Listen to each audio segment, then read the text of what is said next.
Buonasera e ben ritrovati con l'informazione flash di New Sicilia. Queste le notizie più importanti del pomeriggio. In apertura un incidente mortale sulla Catania-Gela. Una persona ha perso la vita in uno scontro frontale che ha coinvolto due auto sulla statale 417 nel territorio di Ramacca. Il sinistro ha causato ampie 3 feriti, tra cui uno in gravi condizioni. Un cadavere è stato rinvenuto e recuperato in mare tra Licata e Palma di Montechiaro. La salma è stata trasferita all'ospedale di Agrigento, ma non è ancora stata identificata poiché il corpo è in stato di decomposizione e non sono stati trovati nemmeno documenti.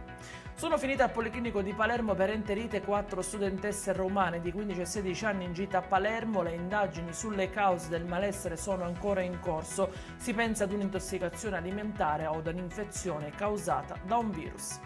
Anche per il 2023 la Sicilia si riconferma ai vertici delle statistiche sul gioco d'azzardo online. I dati dell'Agenzia delle Dogane e dei Monopoli purtroppo confermano che la nostra isola è una delle regioni in cui si scommette di più in Italia.